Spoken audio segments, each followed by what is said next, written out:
Hi, I'm Justice, and today I'm gonna be talking about pollution, which is a big problem that the world deals with today in society. Basically, pollution is just a common threat to our environment, and it's really destroying our world, the world that we live in. It's polluting the air, the land, and the water on a daily basis, and caused by the actions of the technology, factories, even barbecuing, or just basically cars, because they give out fumes. All of this is a big problem, and people nowadays just either don't care or lazy to just make a change about it. And what I want people to know is that if you want to have a planet to live on, a healthy and a good planet to live on, then we have to start taking care of it, because the way that we're going now, we won't have a planet Earth won't be able, we won't be able to live on it anymore if we continue to do what we do today. Now, there's a lot of elements that are a problem in the world, like deforestation, global warming, nuclear waste, animal endangerment, and all that stuff. But today I'm gonna really focus on pollution, because it's a big problem, and I see it, I see it more and more every day, because with the new factories that are getting built and just the acid rain it's just a lot of stuff that is killing the world. Stuff that pollution that's being exposed is like carbon dioxide. See, there is so much. It's a good thing that carbon dioxide is there, because it helps plants create oxygen for themselves, which the plants need to live in order to give us oxygen for us to live. So it's good that we have carbon dioxide, but at the same time, we're producing way more carbon dioxide than we need, or that the plants need, which is just dangerous for our planet. Another thing is all the transportation, our cars depend on gasoline and diesel.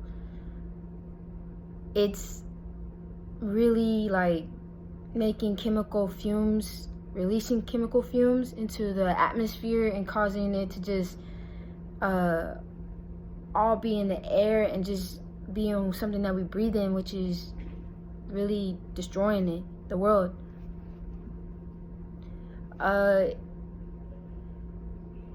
It's the number one pollution that I found, which was in an article I read with the health organization. I forgot what it was called, but it's like an 80% of the issue on why we have so much pollution, which is by the automobiles and pretty much basically most of our transportation. It just gives off too much fumes, and it's destroying the world as we speak. Even with the factories that make these cars, that stuff, it goes into the air, causing us to breathe in bad. The acidic rain is caused by the fumes that are mixed in the air, called nitrogen and sulfur, from the power plants, factories, and automobiles. And when it rains, snows, all that stuff, it's not only hurting our environment, but it's hurting ourselves. It's hurting people and animals and just any other living organisms that are alive. It's hurting them and it's killing them.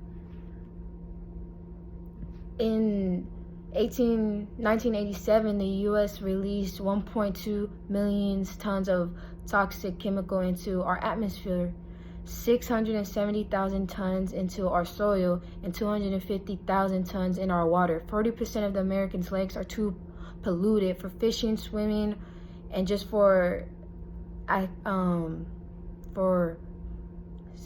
sea creatures' lives to live in, which is causing them to die. And this is all polluting our world. I mean, there are many ways we can stop pollution. Like I said, we just all need to come together. For one, we need to find, like, I know technology is a part of pollution because we have to build it and factor it in factories, which is causing, but we just need to find a technology that's going to help us reduce the pollution. Like, for instance, they're making cars that run on like electric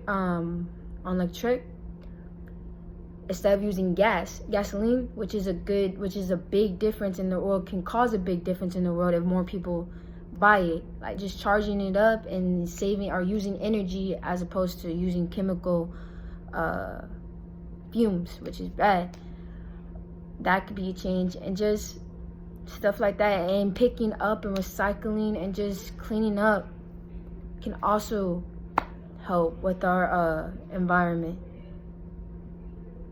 See, if you want to look at the bigger picture, like I said, pollution is not just hurting our environment, but it's hurting people, living organisms, just anything that's alive, because it's polluting. It can cause diseases in us. Like, for once, it causes respiratory and heart diseases. And a lot of people who have cancer, it plays a role because they get it by breathing in all the gas emissions. Like, that's a real big way to get cancer. It's 10 times worse than any other toxic air pollutant. A human being is more likely to get cancer 70% from the gas emissions, which is like diesel and stuff like that, which is mentioned in the World Health Organization that I read an article. Indoor pollution from the burning of coal and biomass fuels that are would jeopardizers perhaps half of humanity.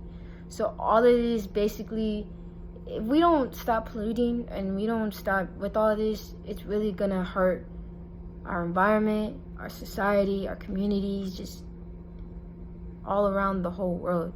Everyone's gonna suffer.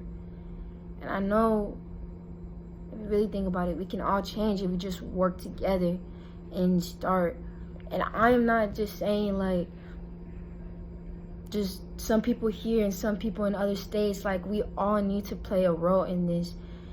And I'm not just talking about just local people, middle class people. I'm talking about higher people too. Like, the government needs to put in a pitch.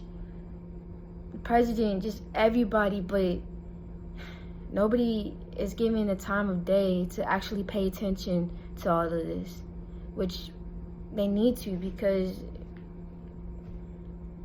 if we don't start now, there's not going to be an earth left for our younger generations and our younger kids. When we have kids, like, they're not going to be able to live on this world. And I don't know another world, another earth that we can live on just perfectly, just as we live on this one. So change has to happen, whether we like it or not. It's really life, if we want to live or not. And I know nobody wants to die. Everybody has to start by recycling, coming together, and finding a way to just stop polluting. And also, this is another way for us to really connect with one another and just make friendships and just really get to know other people and how they are. So this is really gonna not help us with protecting our world and protecting our ecosystem and our society, but also encourage us to meet other people and just to step out our comfort zone and just saving the world while also meeting new people and getting better connected with the whole wide world. Wouldn't that be a great positive thing for our society now? Because, I mean, there's still a lot of things that are going on. This can help us bring us together and find a way to just end all of that. But someone got to change. Someone got to make a stand, and we all do. It's not just one person. One person can start it, but all of us need to finish it. And that's my presentation. Thank you for listening. So, yeah.